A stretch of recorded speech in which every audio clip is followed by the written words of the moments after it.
We here. Now, if you don't know me, I've been shooting on Canon cameras for the better part of the past 3-4 years. The last Sony camera that I primarily used was the Sony A7 III, which was a great camera. And despite me only using Canon cameras over the past 4 or 5 years at this point, Sony still be showing me a significant amount of love. They be giving me the opportunity to rent cameras. They give me the opportunity to come to events. Now Sony just announced the A7C Mark II. And I was like, yo, let me test it out. So let me show y'all what I got with this camera and what exactly I'm gonna be doing with this camera. So first things first, we got the A7C Mark II, which I just showed y'all. We got this 20mm f1.8, which has been one of my favorite Sony lenses to use. But this is just small, lightweight. It goes out to an f1.8 and it's just great for content or just being on the go. I feel like that's the lens that you want to vlog with, you know? It's a dope lens. And then I also have the 24-70 f2.8 G Master lens. And this is just for range and overall versatility. You throw this on a camera, you can pretty much use it for anything. So these are the two lenses that I have with the A7C Mark II.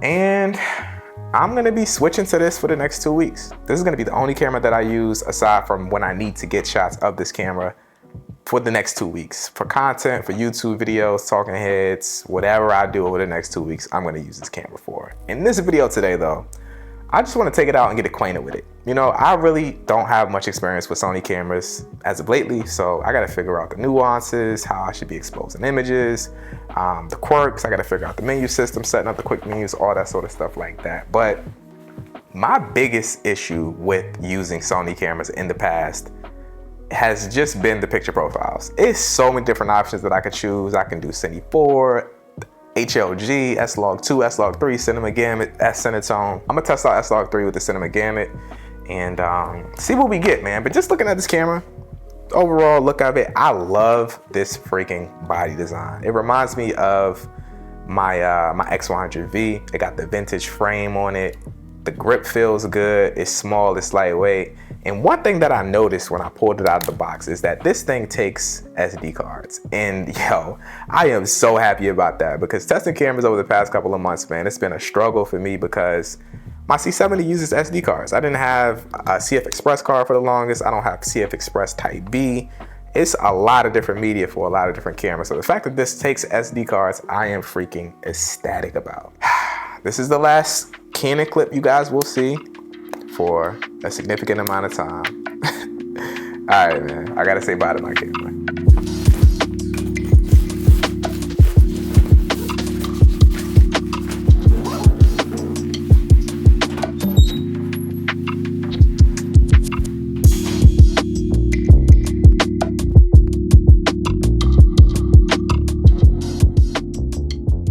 Okay, so that took extremely long to leave my house. But before I left the house, I went on B&H and I just wanted to look at a spec sheet for this camera because honestly, I didn't really know much about it other than the fact that it just came out. Besides that, we're filming at 12,800 ISO right now. So this is gonna be a great low light test. The ISO's up this high because I didn't want to take off the ND filter because it was basically stuck. And I'm also shooting on a 24-70 with this bumping car mount, so the image stabilization in the lens and also the camera is going to be a really good test as well. So a couple things that stood out to me was, first one, this camera is $2,000, which is, I guess, an entry-level full-frame camera price at this current price point. This also does 10-bit full-frame up to 30 frames per second. Has SD cards, which is one of my personal favorite things about this camera. I talked about that. It does 4K 60 in a Super 35 mode, which freaking sucks personally. Like, I feel like at this price point, you should at least get 4K 60. You know, 120 frames per second is objective. I don't personally use that anymore. Do people still use 120 frames per second, man? Like, I feel like we passed epic B-roll time. If you're not doing like product stuff or I guess super slow motion for sports stuff, I feel like it's just too slow for the majority of things, but that's just my own personal opinion. This does do 120 frames per second though in 1080p, and then it has all of the AI autofocusing and reframing things that the new Sonys can do. Now, the thing that really is confusing me about the A7C Mark II, this camera, And I'm genuinely asking this question. I'm sure one of y'all can answer this down in the comment section below. Why in the world would you buy this camera over the ZV-E1? The ZV-E1 does 4K all the way up to 120 frames per second. I don't understand why you would buy this camera. That one is only $200 more. It has the full frame all the way up to 120 frames per second. And it still has all of the AI features that the new Sony cameras have. I'm genuinely interested why you would buy that camera over this one, because I really don't know. That's the biggest thing that is like really confusing me about the specs of this camera. And I'm sure one of y'all can let me know down in the comment section below. I don't know, man. The weather's not what I want it to be right now. It's cloudy. Wish it was still sunny. We still gonna test this camera, try to get some cool stuff and just get a feel for it. I'm not even overly romanticizing me getting incredible looking footage. I just want to get a feel for the camera right now. For real, get the footage in post, test it out, see what I can do ISO wise, picture profile wise, see what the quality looks like, see if I can rely on the autofocus. The autofocus looks amazing right now. If this thing is tracking me the way that it says it is on the screen, then this thing is doing an amazing job of doing it. So I'm stoked on that.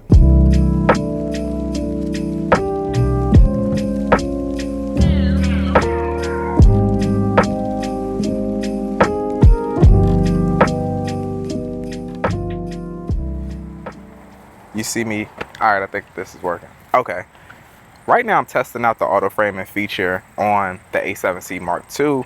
This is a 70mm as well. So if this does catch me, I'm silhouetted with the sky, I'm gonna be pretty amazed, and I'm also gonna be pretty happy with the autofocus capabilities. I'm bouncing through a bunch of stuff that's in front of the sensor as well. So it's a lot of foreground happening right now, but I have more questions about this camera because I cannot for the life of me understand why it exists. I also realized that I was tripping saying that we deserve full frame 4K 60 frames per second at this price point, because the only camera on the market right now that actually does provide this, only camera that offers that right now is the Lumix S5 Mark II. So Lumix has been doing it. Canon does not offer anything within that price point that offers full frame 4K 60 frames per second that does not overheat. So I guess that's fair. That's fair, Sony. But why? Why does this exist? So a couple months ago, I used the Sony A7 IV for a music video, and it got me thinking. The Sony A7 III, which was the previous version of the A7 IV, they created the A7C to give us a stripped down body of that exact same sensor. So does that mean that the A7C Mark II is supposed to be a stripped down version of the brand new A7 IV?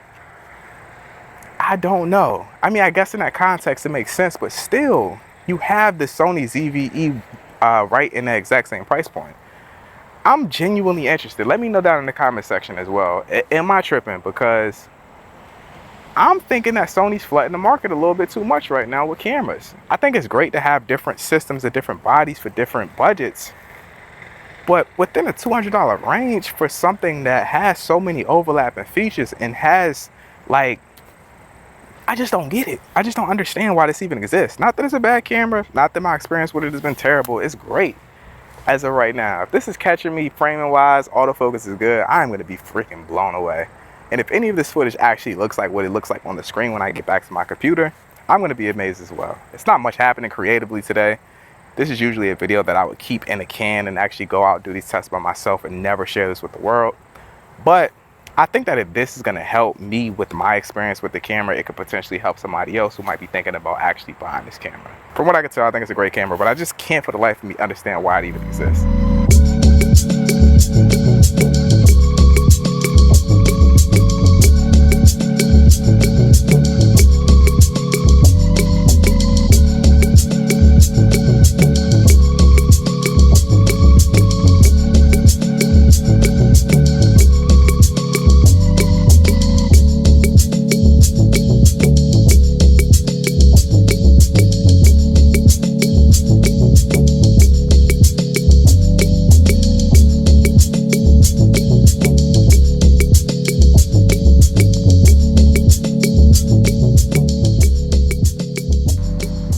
This is by no means a review.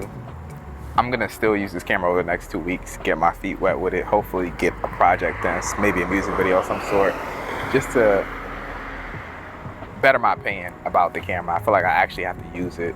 Obviously getting content for myself is a use case, but it doesn't really feel like in a professional sense to me personally. Like, if you want to get content, you can get content on anything. This is obviously a great camera to get content on, but I'm gonna go home and edit this stuff down, and I'll pop back in to let y'all know what I think about the editing experience. If I got the picture profile right, if my audio sounds terrible, if the white balance is off, what I think about the picture quality, all that sort of stuff like that.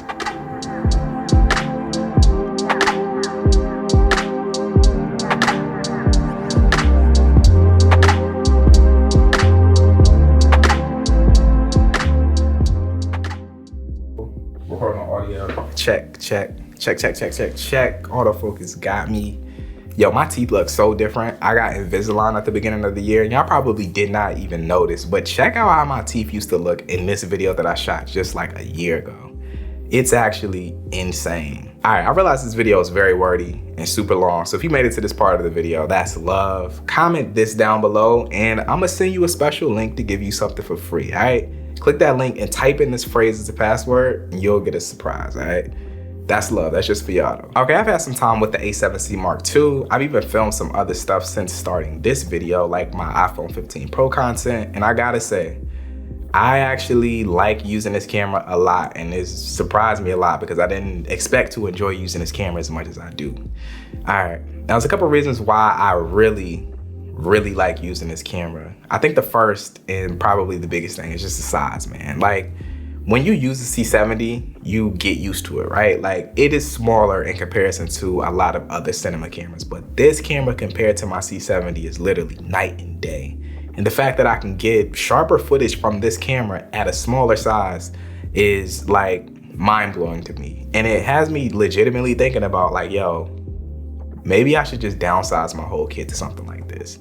Like, having a smaller kit is a huge benefit in a lot of different scenarios. And honestly, I feel like just creating content where your sole purpose is just getting media online, you really don't need something that huge. It has its benefits like XLR inputs and built-in ND filters and all that stuff, man. But for creating YouTube content, it's like, it might be overkill, especially for the price. You can't not think about the price. Like, it's literally over double the price of something like this, which is crazy. So that's that. I mean, I think another huge reason why I even had a legitimate thought like that is not even accrued to the quality of the camera, because I use a lot of cameras that look good, but I don't think that I will ever switch to them. And I think the reason that is the switch just wouldn't feel seamless. Like, I've used the Nikon Z8 before, I've used the GH6 before by Lumix, and those are great cameras. They have great quality, they have great features, they have great price points for what they offer, and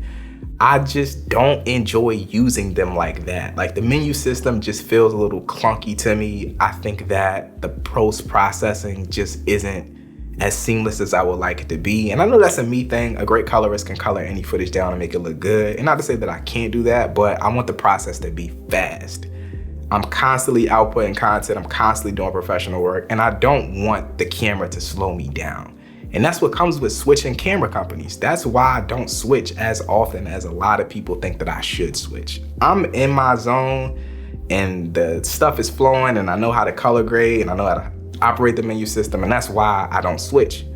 But with using this camera, honestly, the menu systems aren't that bad. And if you can get used to using the quick menus, it's pretty quick to use, you know what I mean? Another thing that I really like about this camera that has made the process seamless with the use case is S-Log3. Now, sometimes when I'm using the Canon R6 and I'm using C-Log1, just C-Log1 though, not C-Log2, it's very easy for me to be looking at the small screen on the camera, right? Thinking I got the exposure right. And then I get back to the crib and then the sky is just blown, or I'm losing details in the shadows or the highlights. And with this camera, with the S-Log3, I feel like you have so much flexibility, man. You can expose the exposure meter +3. You can expose it +7. You can expose it +1.7, +2. And you could get back in post, and you could literally have so much latitude to pull it back or to bring it up. I never once felt like I was in a situation where I was just like, yo, my footage is gone. My color grade looks ugly. Like, it's so much flexibility with this picture profile, I am freaking blown away. And it's comparable to like C-Log 2, which you only get in Canon's cinema line that you have to pay a ton of money for. And they don't even offer it in the R5C at this current moment, which is a bummer, especially for the price of the camera. So the fact that you can get that picture profile on this camera with so much latitude at this price point is just incredible. So I like the camera a lot. I can't necessarily say that I understand why it exists, because I do feel like you probably should still go buy the Sony ZV-E1. But if you were to get this camera, you would probably be really happy with it. One other thing that I'm realizing with using this camera is that 2 weeks really isn't enough time to give a solid review on the camera. Unless you're using it like every day, you banging out shoots, you know exactly what tests you're gonna do. It's really hard for you to know what's wrong with the camera, because with me using this one, I can't really pick out anything that I genuinely dislike other than like 4K 60 at the crop. And it's not because the quality of it's bad. You saw it in the video, the quality actually looks really good. I just don't like when you have a different crop for the slow motion as you do for your highest resolution, because it makes it harder for you to match those focal lengths. You might need a much wider lens to get the exact same focal length as you using your highest resolution that is full frame.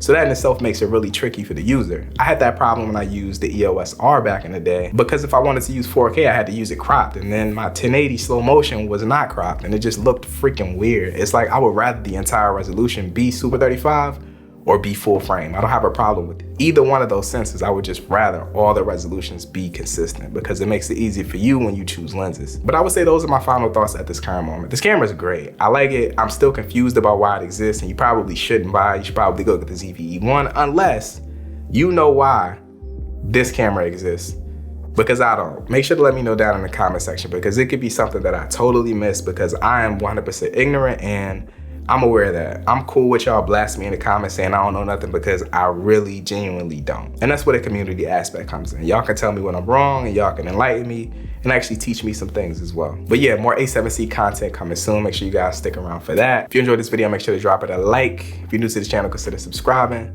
But with that being said, I'm out, y'all. Peace.